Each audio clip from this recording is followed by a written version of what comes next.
They said I wasn't family, not real family. And the day they buried my father, I believed them. Dear listeners, I am glad to welcome you. If this story touches the strings of your soul, please support our channel, subscribe, hit the like button, and be sure to write in the comments which states or country you are listening from. That was the sentence that sat in my chest like a stone, heavy, cold, and unmoving while I stood beside the grave, my hands trembling inside black gloves that didn't feel like mine. The sky was gray that morning, the kind of gray that swallows all other colors. Even the flowers looked dull, like they were too tired to bloom. My siblings were standing a few feet away, close enough that I could hear their whispers, but far enough that it was clear I wasn't welcome near their little circle.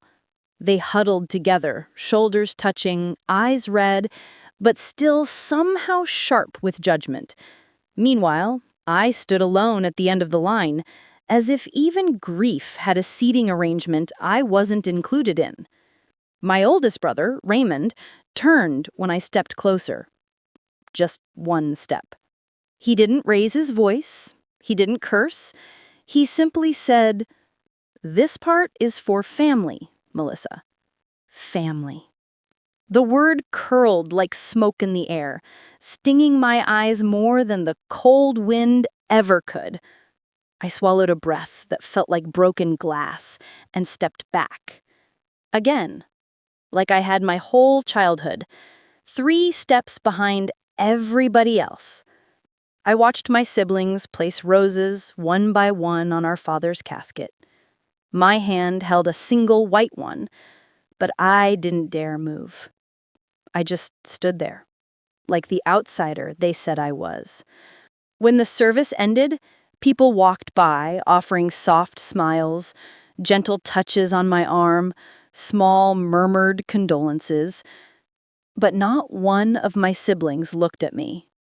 Not one acknowledged that I, too, had lost something. Someone. I waited until everyone else had left. Until it was just me, the wind, and the dirt still unsettled. Only then did I kneel beside the grave and place my rose down, whispering, "Goodbye, Daddy."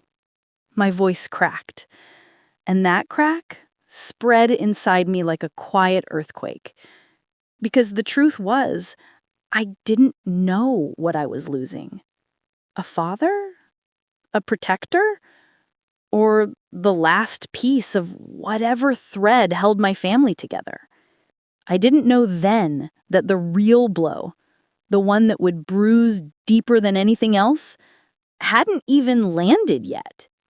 That came 3 days later, when my sister, Karen, stood in the doorway of my father's house, blocking me from entering like a guard dog, and said the 7 words that would split everything open. "You don't need to come in. You're not in the will." She said it calmly, coldly, as if she were stating the weather. I remember blinking at her, slow and confused, like her words were drifting through water before reaching me. "Not in the will?" I repeated softly. She crossed her arms. "Dad didn't leave you anything. Not the house, not the land, not even the insurance. He left everything to us, the actual kids." Actual kids. Those 2 words hit lower, harder, deeper than she knew. Or maybe she did know, and that was why she said them. Behind her, I could see Raymond and my other sister, Denise, sorting through my father's things, touching his coats, opening boxes, choosing what to keep, all the while acting like the girl standing on the porch wasn't part of their blood. "Daddy wouldn't do that," I whispered. It wasn't a protest. It wasn't anger. It was a child's reflex, a memory defending itself. Karen shrugged. "Believe what you want, but legally, you're nothing." Nothing. I felt my legs wobble, my vision blurred. The porch railing pressed cold against my palm as I gripped it to steady myself. "But I'm his daughter," I said, the words small, fragile, like they might blow away in the wind. Behind Karen, Raymond finally turned to look at me. The same man who used to help tie my shoes when Daddy was working late. The same brother who used to bring me candy from the store when I cried.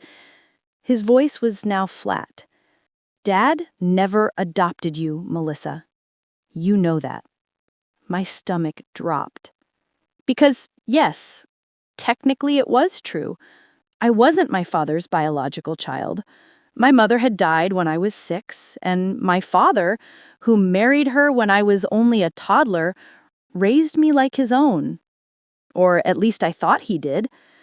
But hearing my siblings speak as if that love meant nothing, as if I was just some stray kid my father picked up out of pity, that was a kind of pain I wasn't prepared for.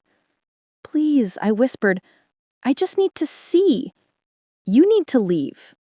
Karen's hand pushed the door closed, and the last thing I saw, before it shut, was Raymond turning away from me. The door clicked. The lock turned. My father's house, sealed without me.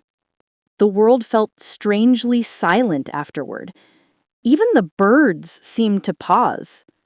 I walked down the steps slowly, gripping the railing so tight my knuckles hurt.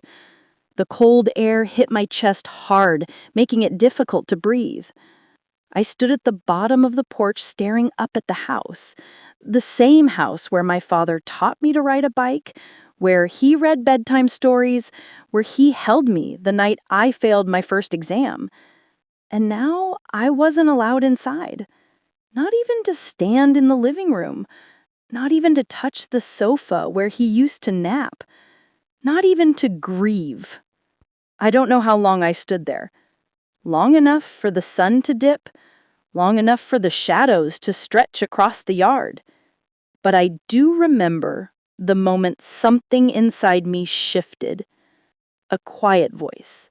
Not angry, not loud, just steady and sure, whispering, "Something isn't right.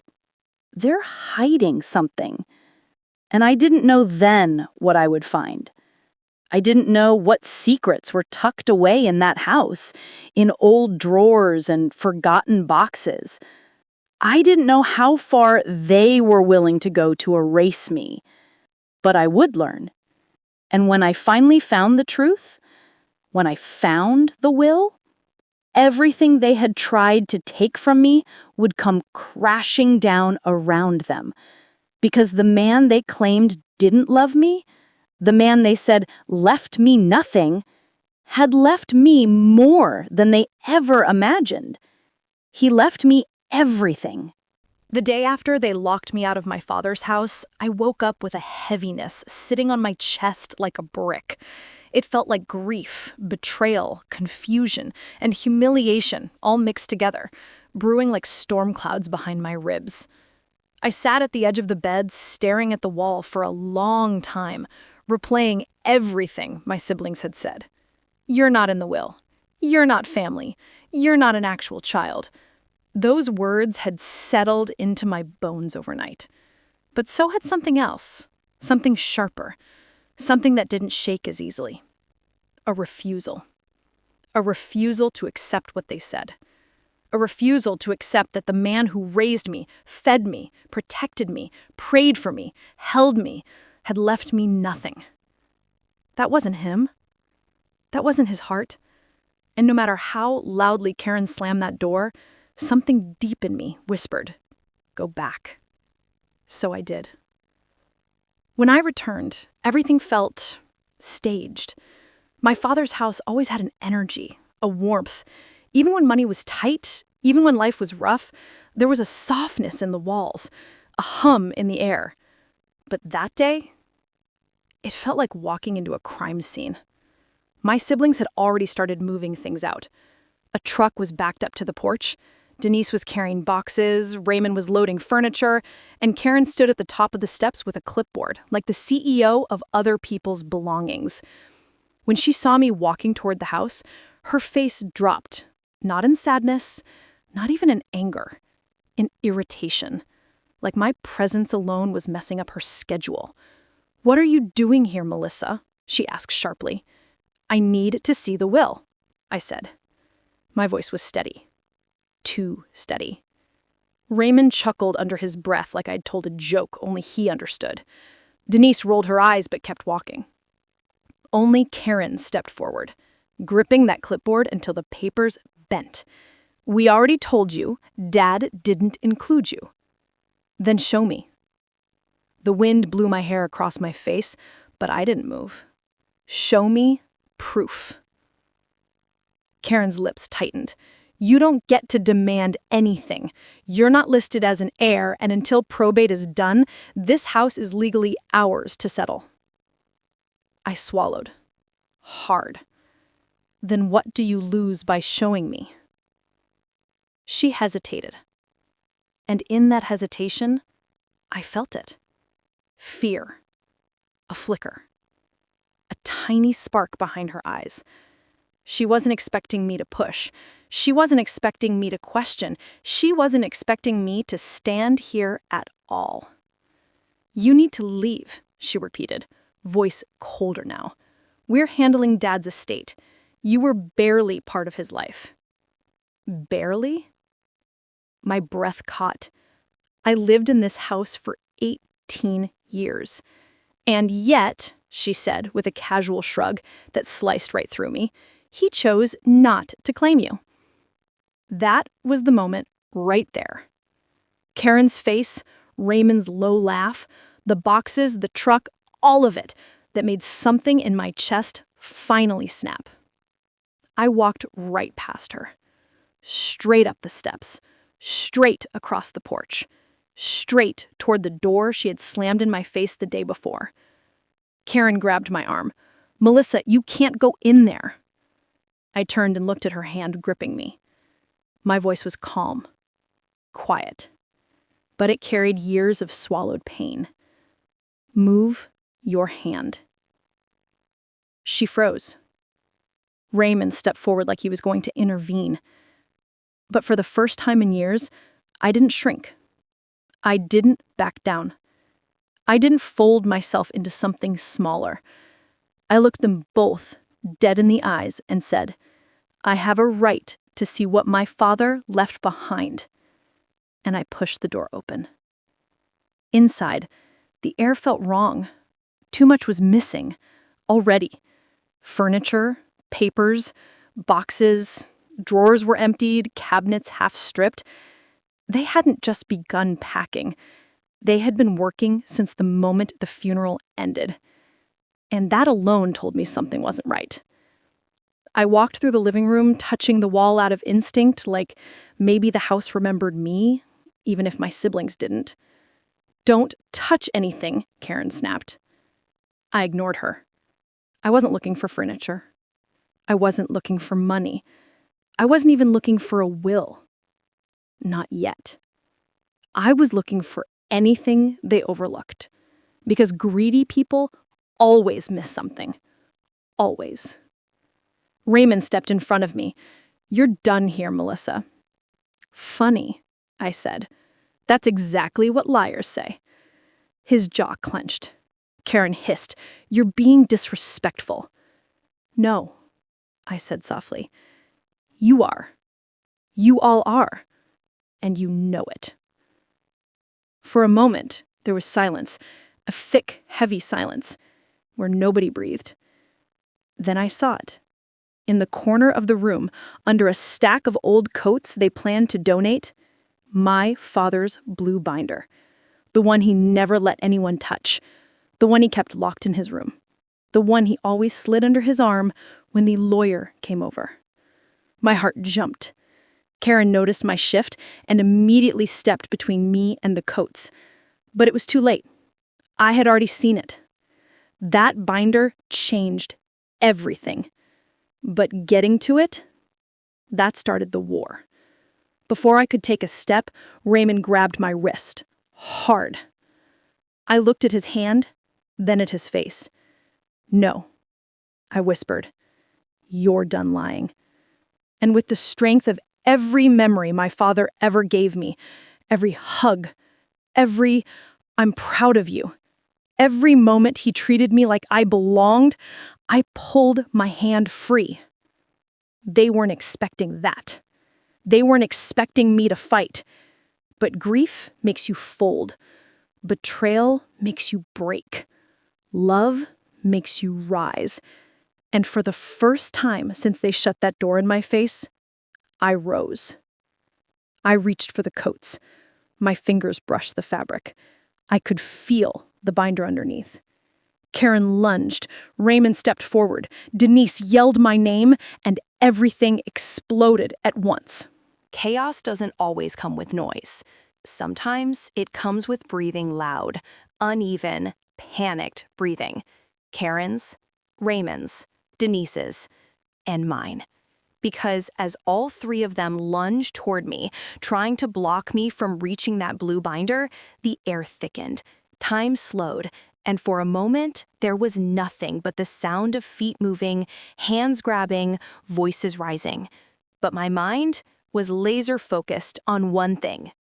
My father hid the truth in that binder. He trusted that binder more than he trusted people.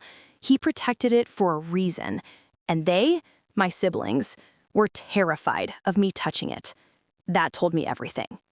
Karen got to me first. She grabbed a fistful of my shirt, yanking me backward so hard my shoulder cracked. "Stop it, Melissa. You don't belong here." I twisted, trying to break free, but she had always been stronger than she looked. Her breath hit my cheek fast, angry. Raymond positioned himself between me and the coats like a dart dug. "You're not taking anything out of this house." Denise, always the follower, stayed near the doorway, chewing her nails, eyes darting like she was watching a car crash she helped cause but didn't want to admit. "Just show her the papers," she cried, voice trembling. "Then she'll leave." Karen snapped over her shoulder. "No, she won't. She'll make trouble." Trouble. That's what they called truth now. That word lit something in me, because I wasn't the trouble. I wasn't the thief. I wasn't the liar. They were. I jerked out of Karen's grip with the strength that surprised even me. She stumbled back, hitting the corner of the dining table. Raymond stepped toward me, chest puffed up, trying to intimidate me like he used to when we were kids. "Dad didn't want you in the will," he growled. "Accept it." Then why were they guarding paperwork like their lives depended on it? Something dark flashed in Raymond's eyes. Guilt or fear or both. And right then, I knew. They had already gone through that binder, already found something, already hid something. They weren't protecting Dad's estate, they were protecting their scheme. I didn't run, I didn't shout, I didn't even blink. I walked straight past Raymond. He reached out to stop me, but I lifted my chin and said quietly, "Touch me again and I will call the police. And this time, I won't whisper." His hand froze midair. Karen scrambled forward, hair falling in her face. "Melissa, you don't understand what you're doing." "Oh, I do," I said. "I'm doing exactly what Dad expected me to do when he couldn't protect me anymore." And then, without another word, I pulled the coats off the pile. They dropped to the floor, like dead weight. And there it was, the blue binder. My father's handwriting scribbled across the cover, a little worn around the edges, still smelling faintly of peppermint and old books. My breath caught. It was like touching a piece of him. Karen let out a sharp scream. "Don't open that!" I held the binder to my chest, and for the first time since he passed, I felt steady, planted, protected. Even in death, my father was still guiding me. "Why not?" I asked softly. No one answered, because there was no innocent answer. Karen's eyes darted to Raymond. Raymond's jaw tightened. Denise pressed her back against the wall like she wanted to disappear. guilt all over their faces. I opened the binder. They all gasped. Inside were neatly organized sections: insurance, property deeds, birth records, medical forms, life insurance contacts, receipts, and at the very back, a thick envelope labeled, "In case of my passing." My hands trembled. Raymond stepped forward. "Melissa, stop!" "Sit down," I said. He froze. I slid the envelope out. It was sealed. Not a single crease, not a single tear, which told me, even louder than their panic, they never found this. They never got this far. My father hid it well. Karen suddenly softened her voice, a classic manipulation tactic. "Melissa, listen, maybe we should wait. Maybe we should go through this together." "No," I said, "because if I didn't come today, you would have buried this house, this binder, and Dad's truth before the weekend." Silence. Thick. Exposed. Ugly. Denise finally whispered, "Just open it." So I did. Inside were 3 things: a handwritten letter, a notarized addendum to his will, and a small, folded photo. The moment I saw his handwriting, curved, careful, unmistakably his, my knees almost gave out.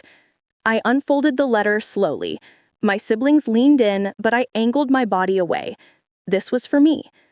I read the first line, and the world stopped. "Melissa, my baby girl, if you're reading this, it means I didn't get to tell you the truth in time." My vision blurred. Karen's sharp breath cut through the room. Raymond muttered something under his breath. Denise covered her mouth. My father continued, "Your mother and we made mistakes, but I chose you. I raised you, and I claim you fully. I added you to my will. If your siblings hide that truth, this letter will reveal it." Raymond swore under his breath. Karen stepped forward. "That's not real." I held up a hand, silencing her. I turned the page. Attached behind it was the notarized legal document, dated 9 months ago, adding my name as an heir, granting me 25% of the estate, requiring all children to share responsibility, and giving me the authority to contest if wrongdoing occurred. Karen staggered backward. Raymond sat down like his legs gave out. Denise whispered, "Oh my God." I looked up at them, the letter shaking in my hands. "You tried to erase me," I said quietly, "but he wrote me back into existence." Then I opened the folded photo. It was me, age 6, sitting on my father's shoulders. Both of us laughing, both of us laughing, both of us radiant. On the back he had written, "My daughter, forever." I pressed the photo to my chest and inhaled shakily. Warm tears slid down my face. Karen sank into the nearest chair, defeated. Raymond cursed under his breath again. Denise started crying softly. The war wasn't over, but the truth had just taken the first victory. The room felt different after I finished reading. Not calmer, not quieter, just exposed. Like a rotten secret that had been sealed too long was finally letting out its smell. My father's handwriting sat warm in my hands, but the air around me grew cold. Raymond rubbed the back of his neck, pacing like a caged animal. Karen's knee bounced uncontrollably as she stared at the carpet. Denise wiped her eyes and whispered, "We didn't know. We didn't know he changed anything." A lie. I could hear the tremble in it.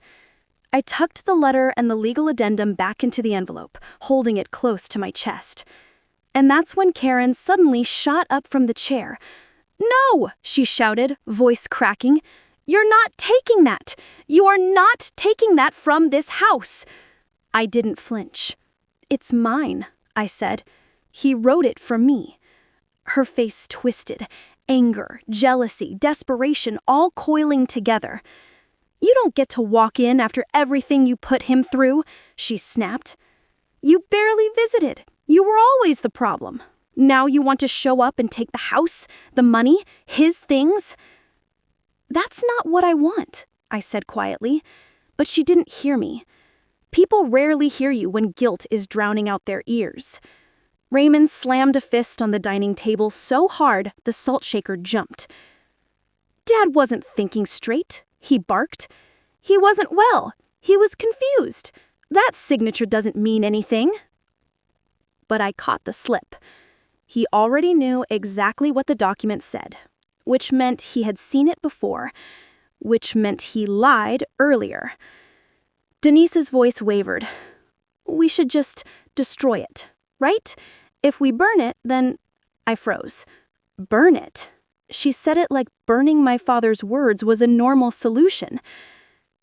Karen's eyes flicked to Raymond. Raymond looked at Karen, and in that split-second exchange, that silent agreement between them, I understood everything. They didn't plan to share anything. They never did. My father tried to protect me from them, and they were prepared to erase his last act of love. I took a step back, clutching the envelope to my chest. You tried to burn this? I whispered, and you're breaking the law. Raymond scoffed. You think anyone's gonna believe you? 3 siblings against 1 outsider? Outsider. There it was again. The label they glued to my forehead since childhood. A word designed to cut. But not today. Not anymore. I lifted my chin and said, he didn't write outsider on that photo. Karen sneered. Oh, please. He wrote, my daughter. Forever. Silence. Not because they were moved, not because they felt shame, but because the truth had cornered them. And the truth always makes cowards uncomfortable. Then Karen lunged at me. I didn't see her coming. 1 second she was across the room, the next she was grabbing at the envelope, nails digging into my wrist. Let go, she screamed. You don't deserve anything. Her voice wasn't angry anymore. It was unhinged, panicked, ferocious. Raymond joined in, reaching for my other hand, trying to pry my fingers open. Denise stood frozen by the hallway, shaking like her bones were made of fear. Stop, I yelled, twisting away. My back hit the wall. The envelope crinkled dangerously in their grip. For one moment, one awful moment, I thought I'd lose it. Thought they would tear it in half. Thought my father's last words would rip down the seam. Something inside me broke open. Not fear, strength. I shoved them both away with everything inside me. Karen stumbled. Raymond tripped over the rocking chair leg. The envelope hit the floor between us. 3 pairs of eyes snapped to it, but I moved faster. I dropped to my knees, snatched it up, and held it against my heart like it was oxygen. Touch me again, I said, voice trembling but firm, and I swear I will call the police for assault and destruction of legal documents. They froze, because that, finally, was something they understood. Consequences. Get out, Raymond spit. Get out of this house and never come back. But his voice wasn't strong. It was brittle, because he knew what I knew. He couldn't unwrite that addendum. He couldn't burn a notarized document. He couldn't silence the truth forever. And he couldn't stop me from taking it where it needed to go next. Probate court. Karen crossed her arms, chest heaving. You think you're going to win? No, I said simply, turning toward the front door. I don't need to win. Dad already did.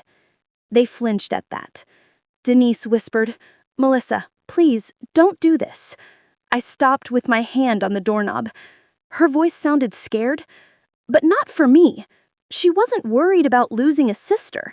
She was worried about losing an inheritance. A small, sad truth, but a truth nonetheless. I opened the door. Cold air hit my face, washing away the heat of all their hatred. As I stepped out onto the porch, Karen called after me. You're going to ruin this family. I turned back, and for the first time in years, maybe ever, I smiled at them. Not cruel, not smug, just tired. "No," I said softly. "You ruined it the day you decided I wasn't part of it." The door slammed behind me. And I stood there on the porch holding the envelope, the binder, and the photo. My father's handwriting, my father's truth, my father's love. The sky was gray and heavy, like it wanted to weep. I walked down the steps slowly, each footfall feeling like a small reclaiming of my life. I didn't know what was coming next. The legal fight, the betrayals, the lies they'd spread about me, the attempts to block probate, the sudden reconciliation offers, the manipulation, the greed, the public humiliation. But I knew one thing clearly.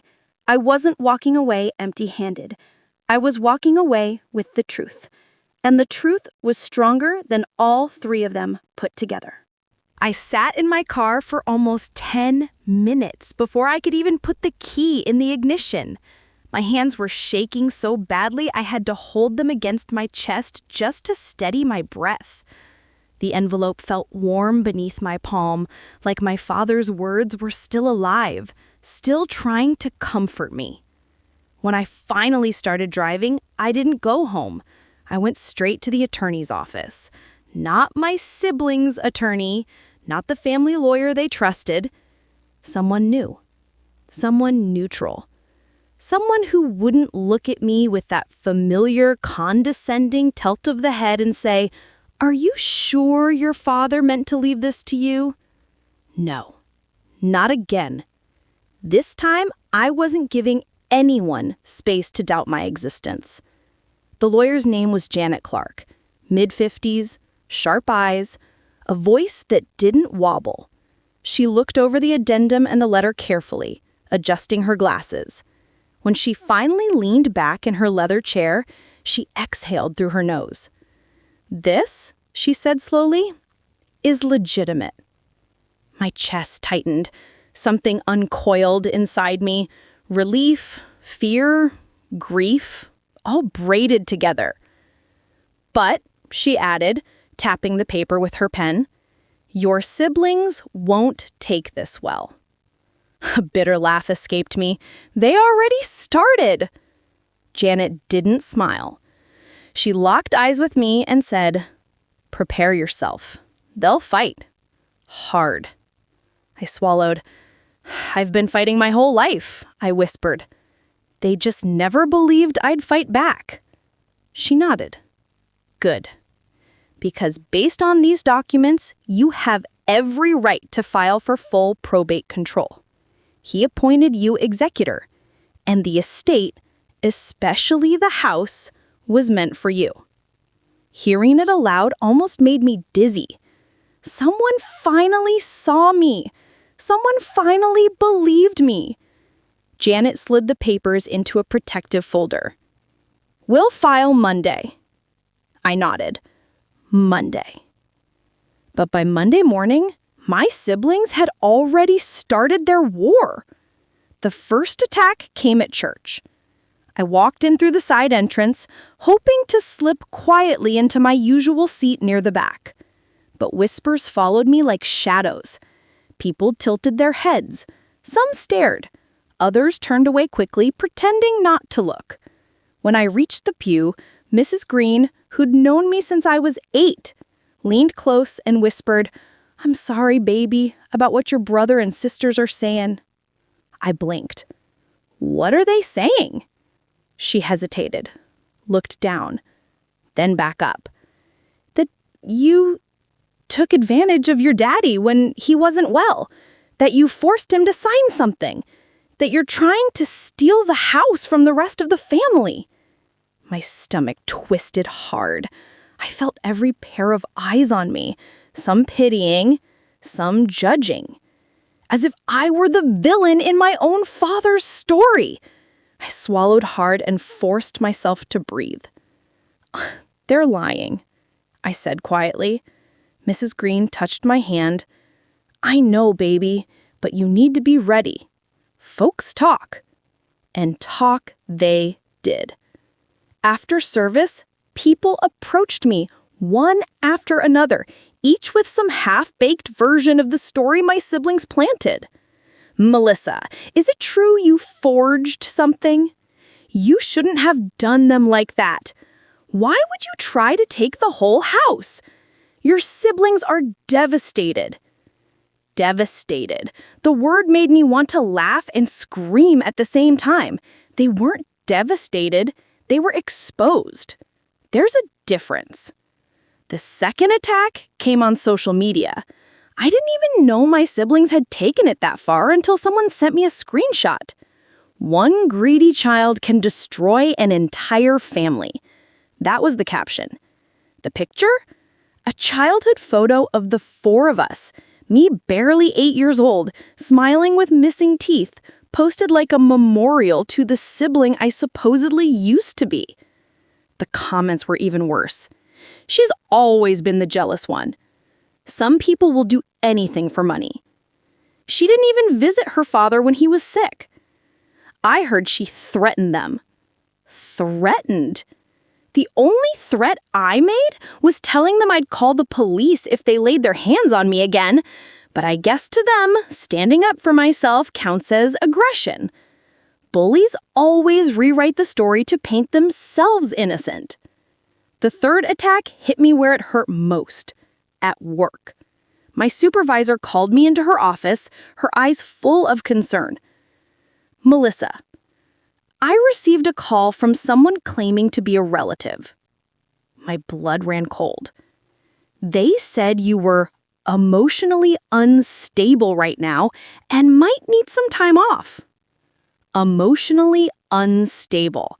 A phrase meant to discredit my logic, my decisions, my voice.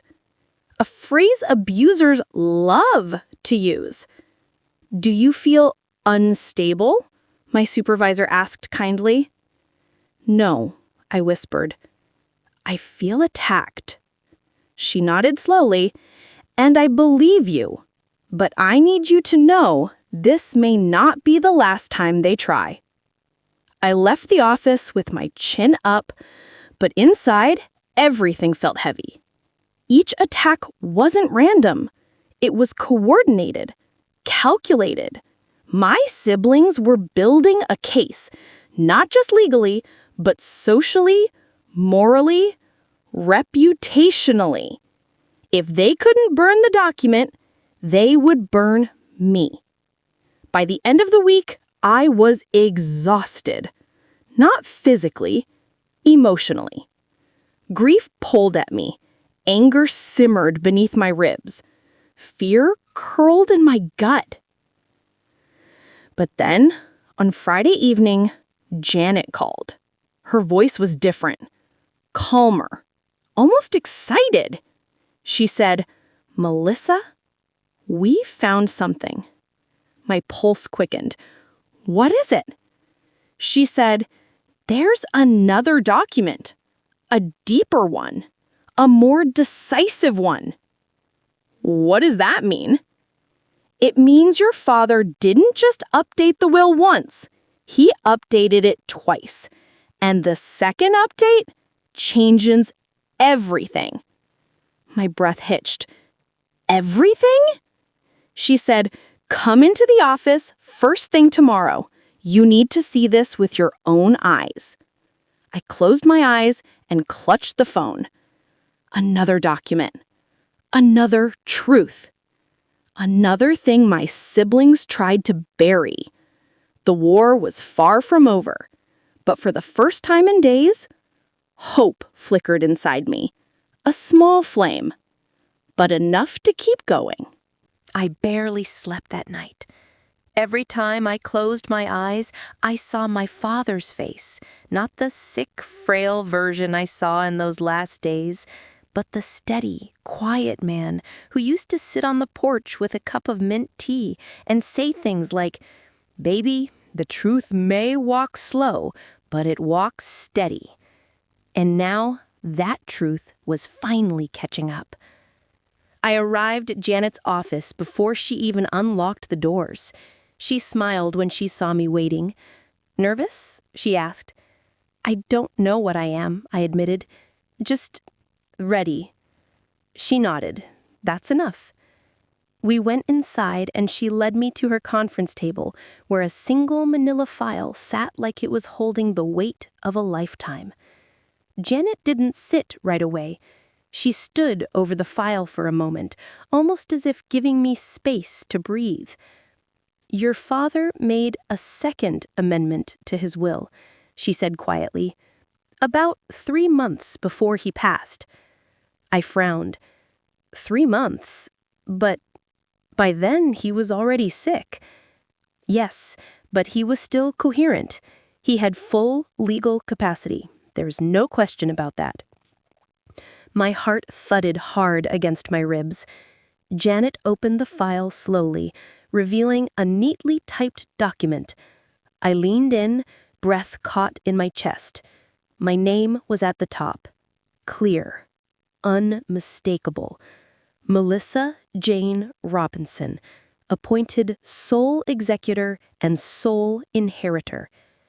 Those words felt unreal. For years, I'd been the background child, the helper, the overlooked, the one they loved only when it benefited them. And yet here, in black ink, my father had seen me. Truly seen me. But the part that made my breath lock was the handwritten note stapled to the back. "This wasn't included in the first version," she said softly, "but it's in his handwriting. Verified." My hands trembled as I picked it up.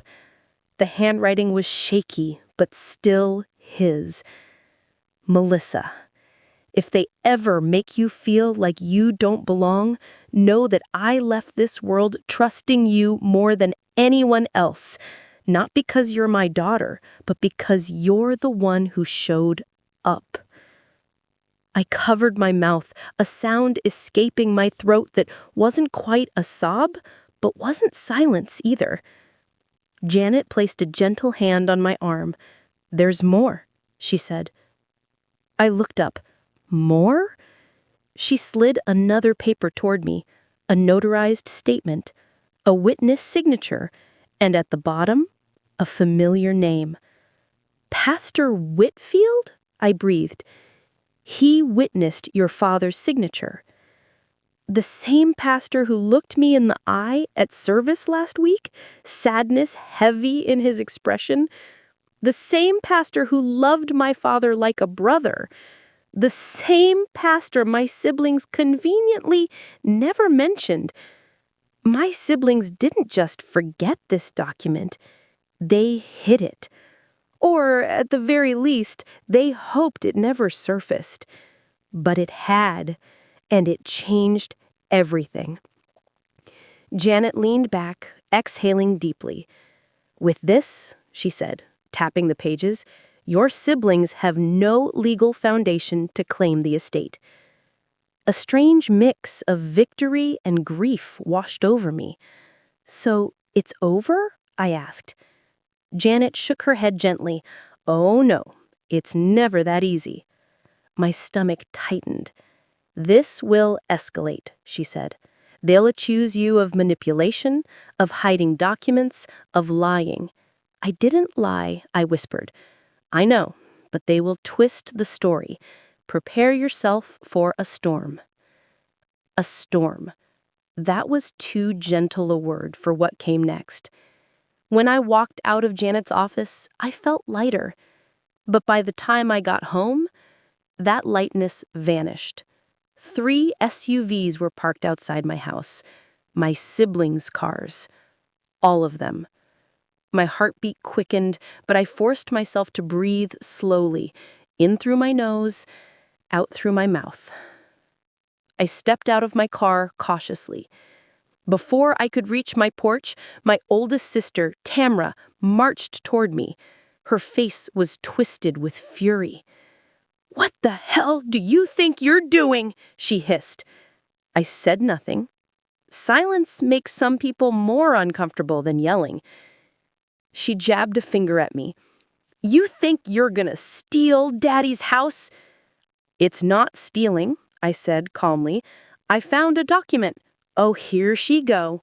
My brother Marcus interrupted, stepping forward, always playing detective, always thinking you the chosen one. The document was signed, witnessed, notarized. My youngest sister Brielle scoffed loudly. That's convenient. I felt something inside me crack. Not break, but crack, like a fault line under pressure. You knew, I said slowly. You all knew there was another amendment. Tamra's jaw clenched. She didn't answer. Why didn't you tell me? I asked quietly. Why didn't you tell the truth? Marcus stepped closer and his voice came out low, threatening. Because you weren't supposed to find it. For a moment, everything froze. The air, my breath, the space between us. You had your role, he continued. You were supposed to stay quiet, show up to the funeral, then go back to your little life. That document would have just disappeared. My eyes burned, but I refused to let tears spill in front of them. So that's all I ever was to y'all? A role? A background character? Brielle folded her arms and rolled her eyes. You don't belong here like we do. There it was. The sentence I'd heard in 100 different forms throughout my life. You're different. You're the odd one. You're not really family. Daddy didn't love you the same. But this time, I had proof they were wrong. And they knew it. Leave, I said softly. They stared at me, stunned. What did you say? Tamra snapped. You heard me, I said, voice steady. This is my home, my father's home. You don't get to bully me here. Marcus stepped up again, but I didn't back away this time. I lifted my chin. This fight isn't going to end your way, so go. Get off my porch, and don't come back unless it's through a lawyer. The silence that followed was thick, electric, unspoken. Then Marcus laughed, a cruel, hateful sound. You're gonna regret this, Melissa, he said. We're just getting started. They turned and walked away, but not before Tamra whispered as she passed me, You're not family, and you never will be. The words stung, but the pain didn't break me this time. Not anymore. Because tucked in my purse, close to my heart, was my father's handwriting, his truth, his voice, his love. And that was enough to keep standing. For 2 days after they stormed my porch, the house felt heavier. Not haunted, not quiet, just watched. Like the walls knew something was coming, but couldn't warn me. I stayed close to my phone, half expecting an apology that never came, half bracing for the war my brother promised. The war arrived on a Saturday afternoon. I was in the kitchen stirring a pot of soup when my phone buzzed nonstop. Texts, missed calls, notifications rolling in like a fast-moving storm. At first, I ignored it. But when the 10th call flashed onto my screen, all from numbers I recognized from church, I felt a tightness form in my chest. Something was wrong. I picked up the next call. It was Sister Denise, a woman known for 2 things: flawless hats and a mouth that never rested. Baby, she said without breath, you need to get down to the church now. Why?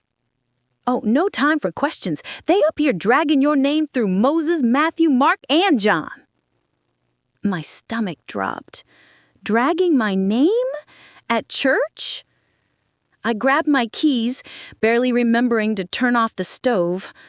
The moment I stepped onto church grounds, my heart cracked open. Clusters of people stood in small circles, whispering loudly enough for me to hear pieces. She forged it, took advantage while he was dying, manipulated the old man. I felt sick. Every face that turned toward me looked coated in judgment. Even people I had prayed with, wept with, served Sunday breakfast with, were staring at me like a stranger, like I was guilty. My legs felt heavy as I walked toward the entrance. The door swung open before I touched it, and there stood Tamara, perfectly composed, arms folded, eyes cold. Behind her stood Marcus and Brielle, heads bowed slightly as if mourning something holy. My father. Or maybe the version of me they were destroying. Tamara stepped closer, her voice loud enough for everyone to hear. "Well, look who finally showed up." I swallowed the anger rising in my throat. "What are y'all doing?" I asked softly. Marcus smirked, leaning against the wall like he owned the place. "Educating the community," he said, "letting folks know the truth about how you tricked Daddy into handing over everything." I felt heat rush through my chest.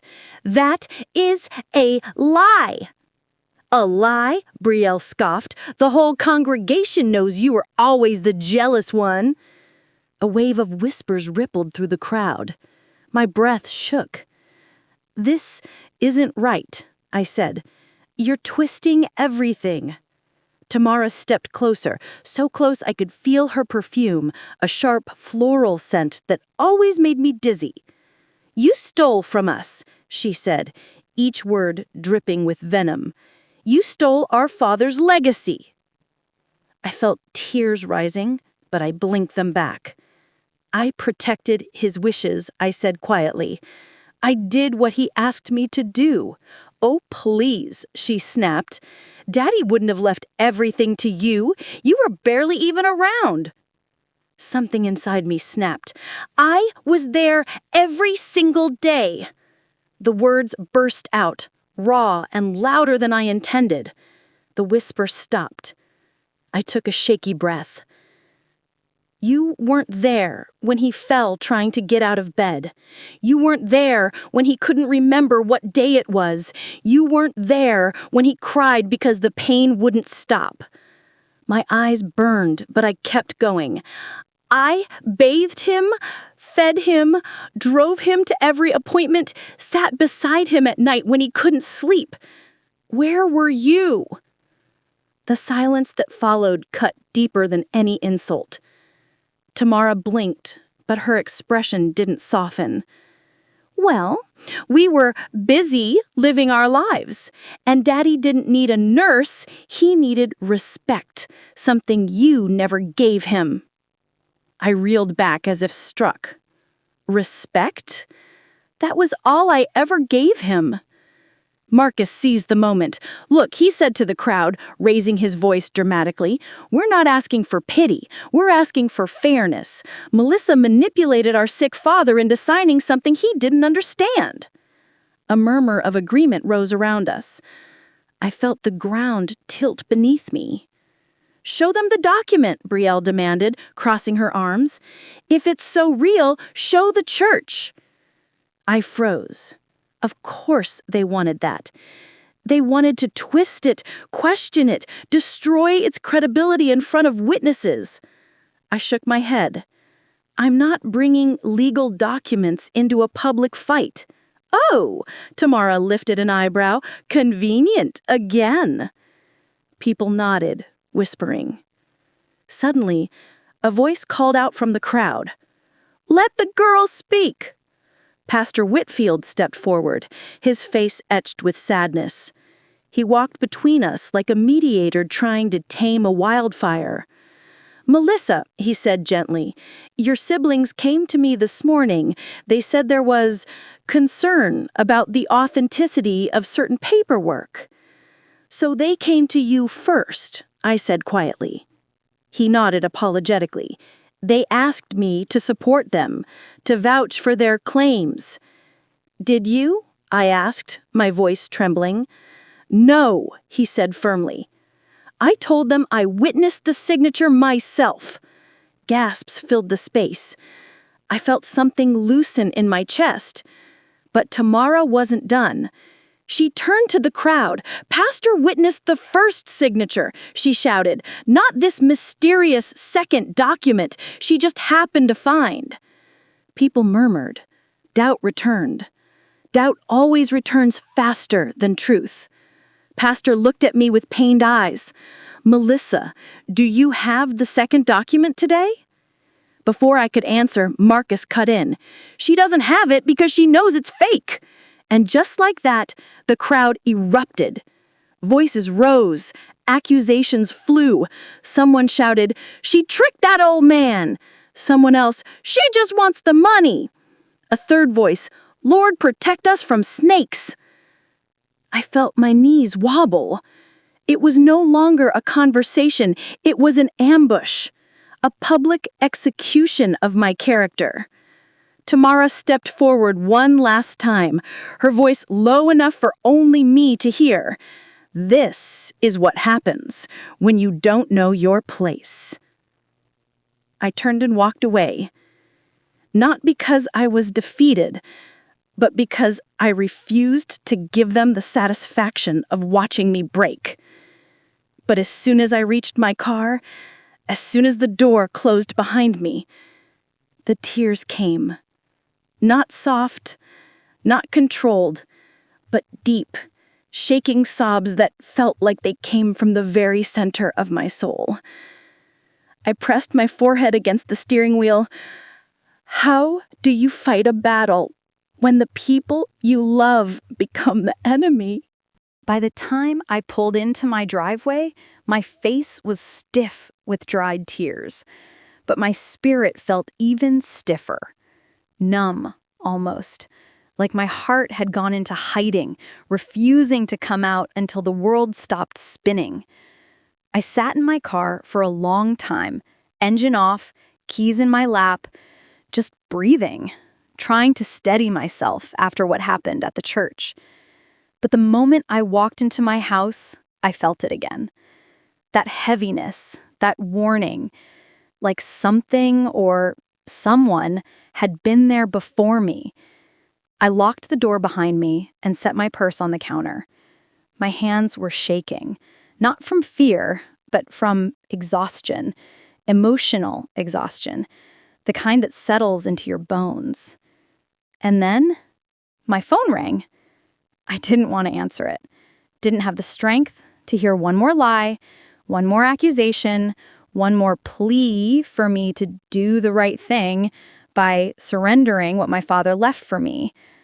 But the caller ID froze me. Tasha, my cousin, the only one who had stood by me at the funeral, the only one who told me, with tears in her eyes, "Your daddy loved you in a different way. Don't let them rewrite that." I answered on the second ring. "Hey," I whispered. Her voice came out shaky.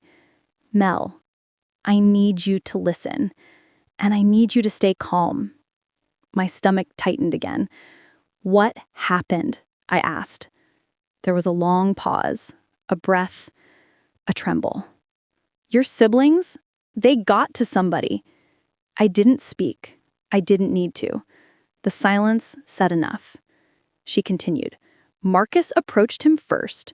Brielle handled the money side. Tamara, she tied the bow." "Who?" I asked, my voice barely audible. Another pause, and then she said the one name that made the blood drain from my face. "Jerome." I felt the world tilt. Jerome? My father's caretaker? The man who had been with my father every day for 11 months? The man who held his hand through pain, prayed with him before bed, shaved his face gently every Tuesday morning? The man my father trusted enough to confide in. He wasn't family by blood, but he had been family by heart. Until now. "Tasha," I whispered, gripping the kitchen counter for support. What did they do? She said softly. They offered him money, a lot of money. And in exchange, he agreed to sign a statement saying your father wasn't in his right mind when he made any legal decisions those last few months. My knees buckled. I slid down the cabinet to the floor. Not Jerome. Not him. He knew better than anyone what my father wanted. He was the one who told me the night Daddy revised the will. He said he's sleeping easier now. He said he knows his little girl gonna be all right. But money changes people. Loneliness changes people. Pressure changes people. Tasha's voice broke through my thoughts. Mel, I didn't want to tell you this over the phone, but there's more. My throat tightened. What else could there be? They're planning to use Jerome's statement to take you to court. Not probate, civil. They're claiming undue influence. I closed my eyes, tears leaking out the corners. Undue influence, I repeated bitterly. That phrase had become their weapon. It meant she tricked him. She manipulated him. He wasn't thinking clearly. She took advantage. It erased everything I did, every sacrifice. Every night I sat with him when the pain wouldn't stop. Every morning I helped him dress, even when my back ached from bending. Every memory, every moment, every truth, all wiped away with 2 words: undue influence. Are you sure? I asked, even though I already believed her. Yes, she said, and Marcus is bragging about it. He said once they win the case, they're gonna sell off everything and put you in your place. There it was again, that phrase, know your place. The one Tomorrow whispered to me outside the church. I wiped my face with my sleeve. I need to talk to Jerome, I said. No, she replied quickly. They already warned him not to speak to you. I laughed, but it was a hollow, humorless sound. So they've silenced the one person who could defend my father's final wishes and bribed him to do the opposite. Yes, she whispered. I leaned my head back against the cabinet. The cold surface grounded me. For the first time, I wasn't angry. I wasn't hurt. I wasn't confused. I was simply grieving. Grieving a father. Grieving a family. Grieving the idea that blood automatically meant loyalty. Because it didn't. Not for them. Not anymore. Thank you for telling me, I whispered. I'm coming over, she said immediately. You shouldn't be alone. No, I said, wiping my cheeks. I just need some time to think. Mel, she said, voice trembling. They're not going to stop. You know that, right? I know. And you can't fight this by yourself. I know that too. But I ended the call. Not because I didn't need her, but because the only thing I needed in that moment was silence. Silence. To absorb the betrayal. To feel the wound. To understand the shape of the battle ahead. I stood slowly, knees stiff, body heavy, and then I walked to my father's room. I hadn't touched it since he died. The bed was made. The lamp still sat slightly crooked on the nightstand the way he liked it. His slippers were right where he left them. I sat on the edge of his bed and let out a long, trembling breath. Daddy, I whispered, I don't know what to do. The room didn't answer. The walls didn't move. But something inside me shifted. Not a voice, not a sign, but a feeling. A feeling that said, fight. Not out of anger, not for revenge, but for truth. Because truth, my father used to say, doesn't crumble when people lie. It just waits to be found. And I was done waiting. I didn't sleep that night. I lay on my father's bed until the house felt too tight, too quiet, too full of memories pressing against my skin. Around 3 a.m., I finally sat up and whispered into the darkness, I have to face him. Him, meaning Jerome. The man who had become almost like a brother. The man who took my father fishing on days when he felt strong enough to walk down to the creek. The man my father trusted with his last season of life. The same man who had now signed a statement that could destroy everything. By sunrise, my decision was made.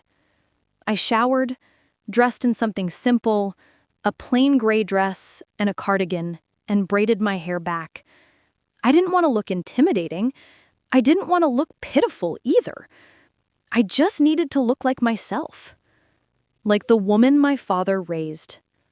I drove across town to Jerome's apartment complex, a quiet, worn-down building with red bricks that had seen better decades. I'd been there many times, birthdays, barbecues, dropping off meals when his back went out. My hands shook slightly as I knocked on his door. 3 taps. Soft, but steady. It took a moment, but I heard footsteps. Slow, dragging ones, and then the door cracked open. He didn't smile.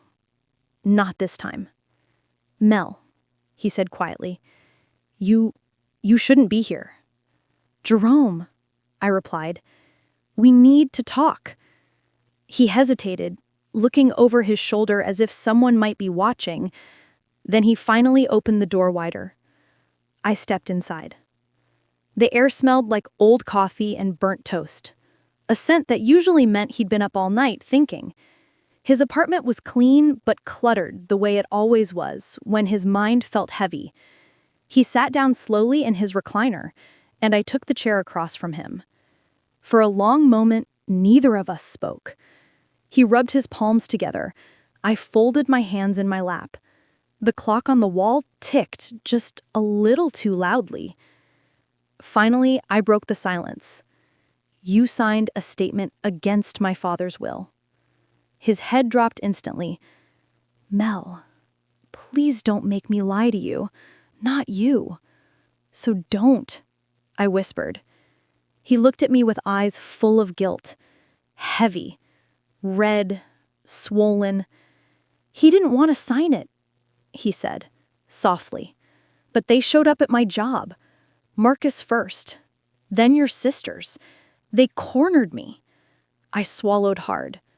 What did they offer you? $20,000, he said softly. I closed my eyes. Money. Money had bought my siblings the story they needed. Money had bought them a witness. Money had bought them betrayal. But when he continued talking, my heart dropped even further. And they threatened me. My eyes opened fast. What do you mean? He rubbed the back of his neck, his voice trembling now. They said they'd tell people I stole from your father, that I mismanaged his medication, that I left him unattended. They said they'd ruin my license, my reputation, everything. I felt my chest tighten with anger, but also with grief, because that meant Jerome didn't betray me willingly. He betrayed me out of fear. And you believed them? I asked, quietly. He looked away, ashamed. Your brother, he can be convincing. And your sister, Tamra, she said she'd make one phone call and it'd be over for me.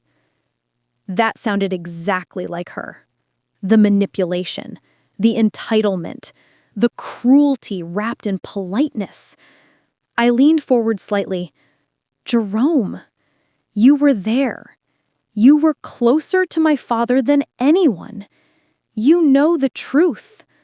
His eyes finally lifted to meet mine. I do, he whispered. Soft, broken, real. So why sign something you know isn't true? He took a deep, shaky breath. Because I didn't think I had another choice. And because I didn't think you'd fight back. That part stung. That's what they're counting on. That I'll fold, that I'll disappear, that I'll accept being the outsider. You're not the outsider, he said instantly. I gave him a sad smile. I am to them. He didn't argue, because he knew it was true. I stood up slowly. Jerome, I came here today to ask you one thing. He nodded, bracing himself. I need the truth. Not in whispers, not in hints. I need your real account. What my father said, what he wanted, what he asked you to witness. His breath hitched. Mel, if I do that, they'll come for me. I will protect you, I said softly but firmly. I won't let them destroy you for telling the truth. He shook his head, tears welling. It's not just them. People believe what's loud, not what's right. And your family? They're loud. I stepped closer. Then we'll be louder. His tears spilled over. Your daddy loved you, he said suddenly, voice cracking. He talked about you every night. He was proud of you. He changed that will because he didn't want your siblings to control you anymore. He said, Mel's the only one who sees me as a man, not a bank. That broke me. My knees nearly gave out. Then why? I croaked. Why won't you stand by that truth? He covered his face with his hands. Because I'm scared. I let the silence sit. Then I placed a hand gently on his shoulder. Jerome, I don't need you to be fearless. I just need you to be honest. You owe that to him. He shook beneath my touch, not from fear, but from something deeper. Shame. He lowered his hands and looked up at me, and for the first time since I entered, I saw something shift in his expression. Resolve. He kept something. He whispered. My heart stilled. Kept? What? He stood up, walked to his bedroom, and returned with a small, worn leather notebook. My father's handwriting on the front. Daily Notes, J.S. I gasped. You had this?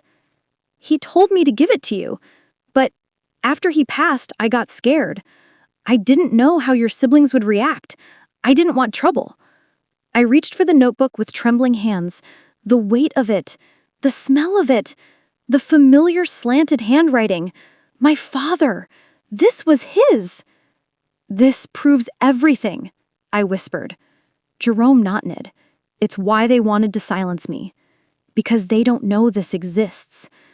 I held the notebook close to my chest, tears falling freely now. Jerome, this might save me. He shook his head gently. No, Mel, it's not going to save you. He looked me straight in the eyes. It's going to bury them. I drove home holding that notebook like it was made of glass, like it might disappear if I blinked too hard. My father's handwriting, his thoughts, his intentions, his truth. For the first time since his funeral, the house didn't feel empty when I stepped inside. I went straight to the dining table, set the notebook down gently, and sat there, staring at it as the morning sun crept across the wood. It felt like he was sitting with me, like he'd been waiting for me to find what he left behind.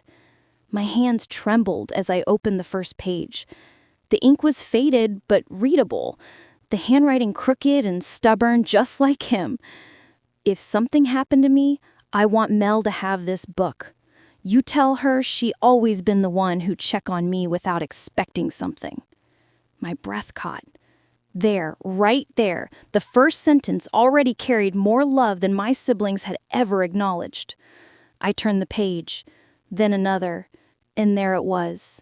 Plain, simple, undeniable. I'm changing the will again. I want Mel to have the house, not the others. They don't come unless they want money. She come because she care. That was it. The truth my siblings had tried to bury under papers, signatures, lies, and intimidation.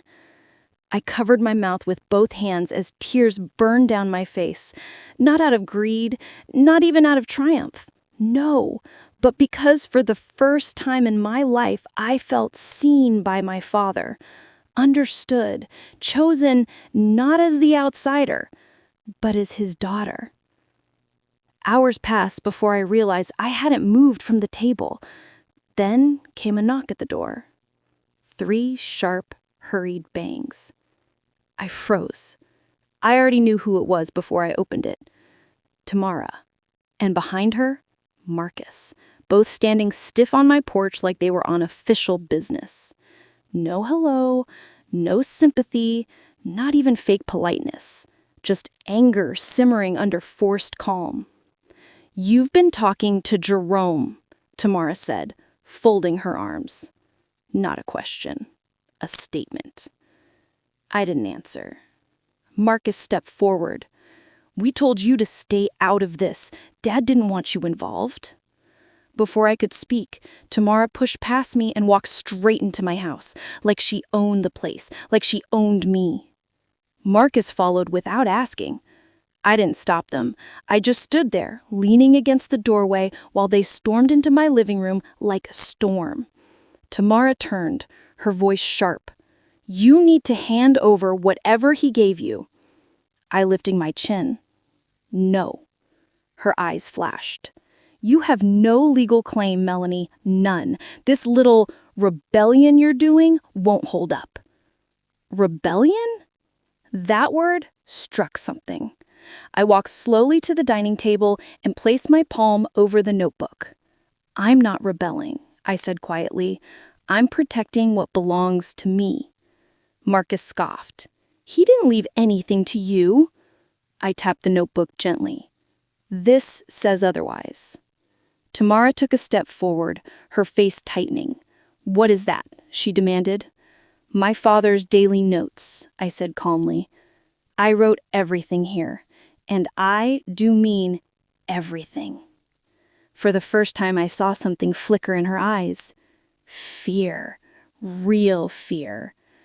"Mel, don't play games," Marcus said, but his voice had lost its strength. Dad wasn't in his right mind toward the end. I met his gaze. He was more clear than you think. He swallowed. Tamar reached out suddenly, grabbing for the notebook. I pulled it back fast. Her voice rose sharp, desperate. "You don't know what you're doing. You're going to ruin everything." I held the notebook to my chest. "Why? Because Dad didn't leave you what you expected?" She froze. Her mouth opened, but no words came out. Silence filled the room, heavy, sour, truth-laden. Then I said it, the sentence they were terrified of. "He changed the will because of your behavior, not mine." Marcus's nostrils flared. "That's a lie!" I shook my head slowly. "You bullied him. You used him. You only showed up when you needed money. You left me alone to take care of him for years, and now you want to erase the only part of him that still speaks?"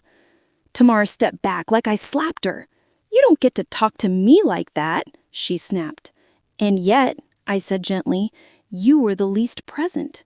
She clenched her jaw, but I didn't stop. "And you," I said, looking at Marcus, "treated him like an ATM machine, calling only when your rent was late. Dad knew. He wrote it, page after page." Marcus shifted uneasily. "You think anyone's going to believe a notebook?" I nodded. "Yes," I said quietly, "because inside this notebook is something else." They exchanged a quick, nervous glance. I opened to the back, where a folded paper lay tucked between 2 pages. I pulled it out slowly, deliberately. Their eyes widened. "What is that?" Tamara whispered. "A letter," I said. "His letter, written in his own hand." I unfolded it carefully and read aloud. "If there is confusion when I go, look to this note. I want Mel to have the house because she, the only one who never asked me for money. The others have they own and will be fine. She my heart." You respect my decision." The room went silent. Tamara's face drained of color. Marcus rubbed the bridge of his nose, looking down like the floor suddenly fascinated him. I folded the letter back into the notebook and closed it. I said softly, "This is my father's voice, not the one you tried to rewrite." Tamara spoke first, her voice trembling with rage. "You won't win. You're too soft. You always have been." "Maybe," I said, "but soft doesn't mean weak." She scoffed. "You really think some dusty notebook is enough to go up against us?" I looked at her straight through her. "No," I said. "It's not enough." She smirked. I finished. "But the fact that you're afraid of it, that tells me I finally have something stronger than your lies." Marcus stepped closer, his voice low. "You're going to regret this." I held the notebook tighter. "No," I said softly. "For the first time, I won't." They stood there, rigid, tense, breathing hard. Then, without another word, they stormed out of my house. The door slammed so hard the windows rattled. As the sound settled, I sat down, placed the notebook gently back on the table, and took a deep breath. The fight wasn't over. No. It had just begun. The morning I walked into the courthouse, my stomach was a storm of nerves and resolve. The sunlight spilled across the marble steps, warm and indifferent, while my father's notebook rested securely in my bag.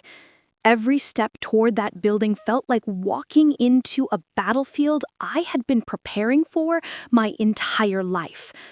I remembered my father's handwriting on the first page. "She, my heart. You respect my decision." I repeated it silently, like a mantra, as if each word could armor me against the sea of faces waiting to judge me. Inside, the air was cold, sharp with polished wood and the faint scent of coffee from the judge's chambers. I found my seat, eyes scanning the room. My siblings sat together, smug, like a fortress of entitlement. Tamara's lips pressed tight, Marcus's hands clenched on the edge of the table. They were calm, or they were pretending to be. The courtroom clerk called the session to order. The judge entered, solemn and unbending, and took his seat. I straightened my back, keeping my notebook safely hidden beneath my bag. The first witness called was Tamara. She stood, voice steady, polished, practiced. She tried to paint me as a greedy, selfish outsider who had been scheming since Dad's health started to fail. Every word dripped with feigned concern, but I could see the slight tremor in her hands. Her eyes occasionally darted toward me, like she half expected me to collapse or cry out. Marcus followed. He spoke next, layering his words with authority, trying to convince the judge I had no claim, that the house had always been under their consideration, as if property could be chosen by whims and favoritism. He leaned in slightly, hoping the intimacy of the courtroom would sway the judgment in his favor. But my father's words were in my pocket, and his truth was stronger than their polished lies. When my turn came, I stood, feeling the judge's gaze settle on me like a quiet weight. My hands didn't tremble, my voice was calm. I took the notebook from my bag and placed it on the table, letting the cover face the jury, the judge, my siblings. "This," I said, touching the leather-bound notebook, "is my father's daily journal. Inside are his thoughts, his wishes, and his intentions regarding his estate and family. Every word here is his, written by his hand, not my interpretation, not a guess. His truth." Tamara's eyes narrowed. Marcus stiffened. I could see the panic starting to prick at the edges of their composure. The judge nodded for me to continue. "I have a letter," I said, pulling the folded page from between the notebook's pages. "Written by my father, in his own hand, explicitly stating that the property, the house, and all associated belongings were meant for me, not my siblings. I unfolded the letter carefully, letting my words carry the weight. If there is confusion when I go, look to this note. I want Mel to have the house because she the only one who never asked me for money. The others have they own and will be fine. She my heart. You respect my decision. I repeated it silently like a mantra, as if each word could armor me against the sea of faces waiting to judge me. The silence afterwards was deafening. Even the clerk in the corner paused, pen hovering over the register. My siblings shifted uncomfortably in their seats. Tama's lips parted as if she wanted to argue, but no words came. Marcus's hand clenched, then fell limply to his side. The judge cleared his throat finally. This letter, is it verifiable? Yes, Your Honor, I said, placing the notebook and letter before him. I have witnesses who can attest to my father's handwriting, and the documents are dated and consistent with his other papers. This was not a last-minute whim. It is a reflection of his true intentions. The courtroom murmured, hushed but tense. My siblings' carefully constructed facades were crumbling, their confidence fading like morning mist under sunlight. Tamra tried again, desperation creeping into her voice. Your Honor, this is ridiculous! He never mentioned this! There must be some mistake! I met her gaze, steady and quiet. No mistake. He wrote it clearly, and he trusted me to find it when the time came. I wish he had told me sooner, before all this bitterness poisoned our family. Marcus leaned in, voice lower, trying to intimidate. This is manipulation. You found this and now you want to take what's ours. I smiled faintly. It's not what I want. It's what he wanted. There was no shouting, no dramatics, just the stark, undeniable truth standing in front of them, shining like a beacon in the dim room. The judge examined the documents, turned the pages, ran his fingers over the ink. He looked at me, then at my siblings. His expression was unreadable, a mask of the law, of measured impartiality. Finally, he spoke. Given the evidence presented, the documented wishes of the deceased, and the clarity of these writings, the court acknowledges that the property and estate in question were indeed intended for the petitioner. Melanie, last name. My chest lifted slightly. Relief washed over me like a tide finally breaking against a stubborn cliff. The fight wasn't over, but the first battle was won. Tamra's mouth opened and closed like she was gasping for air. Marcus's face was pale, tight with fury and disbelief. Neither could speak. The judge continued. Any further claims by the respondents are hereby considered without merit unless contradictory evidence is provided. Case adjourned for documentation formalities. I closed the notebook carefully, sliding it into my bag. My father's voice had carried me through the room, through the lies, through the fear. His intentions, finally recognized, could no longer be ignored. As we walked out of the courthouse, the sun was lower now, painting long shadows across the steps. I didn't feel triumphant. I didn't feel vindictive. I felt whole. For the first time in years, I felt my father's hand guiding me. I felt his trust and his love, untainted by my siblings' selfishness. Tamra and Marcus lingered behind, murmuring, whispering to each other, but I didn't look back. Their anger was theirs. My peace was mine. I took a deep breath, the cool autumn air filling my lungs. The city bustled around me, indifferent, as if the world had moved on while I had discovered a hidden truth that changed everything. I finally understood something my father had always known. Family isn't always the one who shares your blood. It's the one who honors your presence, your care, and your heart. And now, with the notebook in my possession, his wishes respected and his voice finally heard, I could step forward, not just to claim what was mine, but to reclaim myself. Because sometimes the most painful battles are not about wealth or property. They are about dignity, recognition, justice, and the courage to fight for the truth even when the ones closest to you tried to bury it. I held the notebook tightly as we stepped into the street. I could feel the warmth of the sun against my face, like a quiet reassurance, a reminder that even in betrayal, even in hurt, there is light, and that sometimes that light comes in the form of ink on a page, a father's words, and the courage to finally see what is yours and take it. The courtroom battle was over, but stepping out into the quiet of the evening felt strange. The sun had dipped low, painting the city in gold and amber, shadows stretching long across the sidewalks. It was as if the world itself had paused, giving me a moment to breathe, to feel the weight of everything that had just happened. I clutched my father's notebook tightly, its worn leather comforting under my fingers. Each page carried not just words, but his love, his trust, and his belief in me. It was proof that I belonged, that my place in the family, even if my siblings refused to see it, had always existed. Tamara and Marcus tried to approach as we left the courthouse steps, voices low, almost timid now. The air between us was thick, charged with anger, disbelief, and unspoken regret. I didn't know, Tamara started, voice shaky. She glanced down at her shoes, avoiding my eyes. I mean, Dad never told us. I raised a hand, cutting her off gently but firmly. Tamara, I know.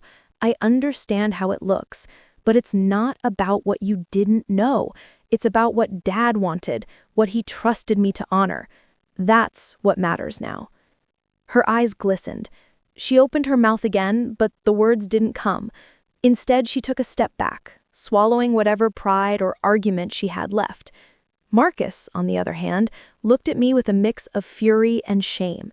He clenched his fists at his sides, jaw tight, but even he said nothing. It was clear the truth had stripped away their power. The court had spoken, and now reality settled like dust over the room. I turned away from them and walked slowly toward the car, each step deliberate. I felt an odd mixture of exhaustion and relief. Months of hurt, subtle insults, quiet exclusions, it all felt like it was finally catching up to closure. Inside my car, I sat in silence for a long moment, the engine off, the world around me moving in soft focus. I let the tension drain from my shoulders, releasing the anxiety I had carried for years. I thought about Dad. I imagined him smiling, proud that I had stood my ground, proud that his wishes had been honored. That night, I returned to the house that had once felt like an empty vessel of judgment and exclusion. The front door creaked as I stepped inside, the familiar smell of polished wood and old photographs welcoming me back. For the first time, I didn't feel like an outsider. I belonged here, not because of law, not because of documents, but because my father had chosen me, trusted me, and now I could finally believe in myself. The living room was quiet. Dust motes floated in the warm glow of the evening sunlight filtering through the curtains. I ran my fingers along the edge of the mantel, pausing at Dad's photograph. His eyes seemed to sparkle with quiet pride. I did it, I whispered, voice soft but certain. We did it. For the next few days, I organized the house, cataloging what belonged to me and what I wanted to preserve.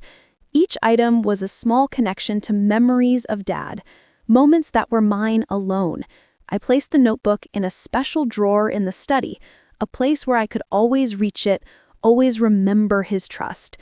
When my siblings finally approached again, it was different this time. There were no more veiled accusations, no subtle attempts to undermine me. They came, reluctantly, yes, but with a trace of acknowledgement. Tamara's voice was quiet. Mel, I can see now. He really did want you to have this. I was wrong. Marcus was less willing to speak, but his nod said enough. He couldn't deny the truth any longer. no matter how much he might have wished it otherwise. I took a deep breath and stepped closer. "I'm not here to punish you," I said gently. "I just want us to understand that family isn't just about blood. It's about respect, care, and honesty. That's what Dad wanted, and that's what I hope we can rebuild." It wasn't easy. The fractures from years of subtle cruelty and exclusion couldn't disappear overnight. But for the first time, there was an opening, a doorway toward reconciliation, toward understanding. Over the next weeks, I found myself reflecting deeply on what had happened.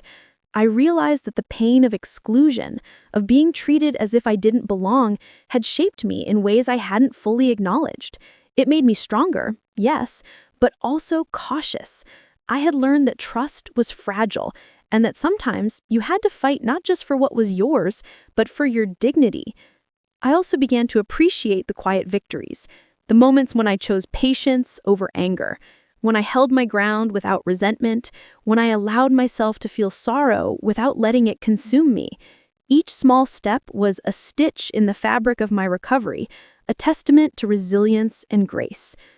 One evening, I sat by the window in the study, the notebook open before me, flipping through Dad's words once more. The sunlight was soft, fading into the gentle hues of dusk. I smiled faintly. Despite the betrayals, the misunderstandings, and the long fight, I had arrived at a place of peace. I realized that inheritance isn't just about material things.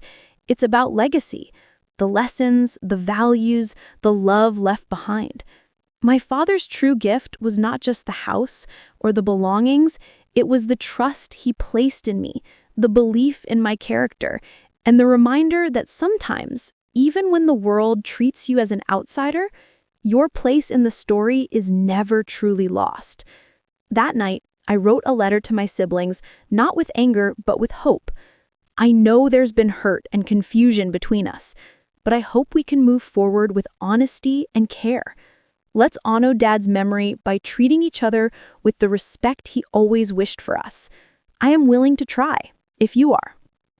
I didn't expect immediate forgiveness, but I sent it anyway, knowing that reaching out with a genuine heart was the first step toward mending what had been broken. As I closed the envelope, I felt a lightness I hadn't felt in years. The weight of exclusion, of being considered less than family, had lifted. In its place was something new, clarity, strength, and a quiet assurance that I could face whatever came next.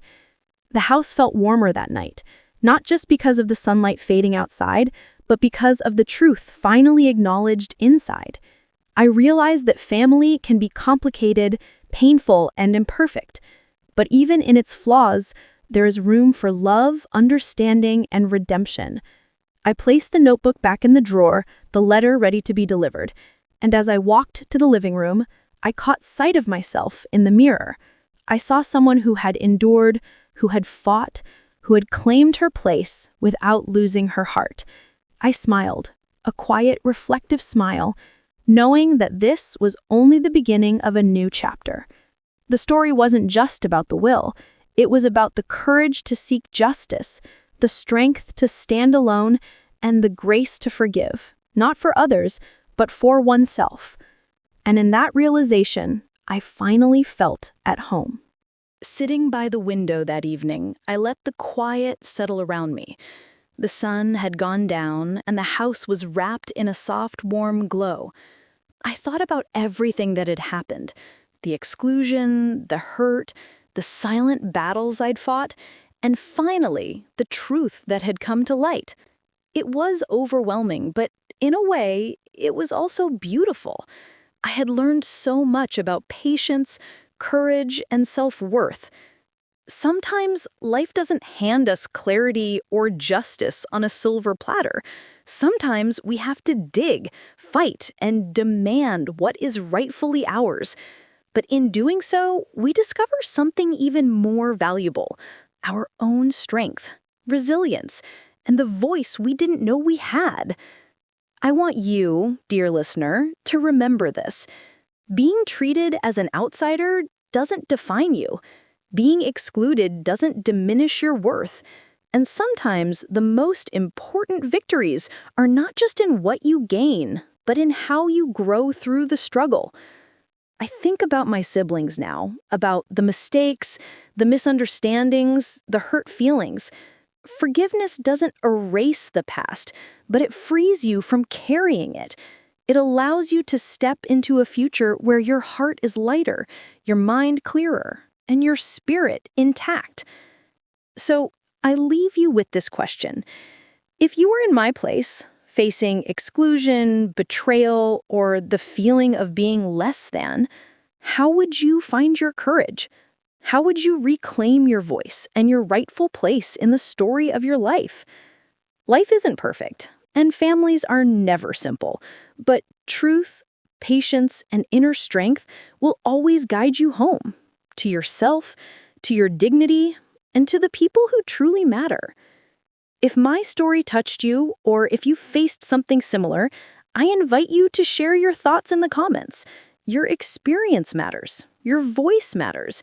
And if you want to hear more stories like this, stories of resilience, family, and the quiet victories of the human heart, please subscribe and be part of our journey. Remember, even when the world treats you as an outsider, your place in life and in your story can never truly be taken away.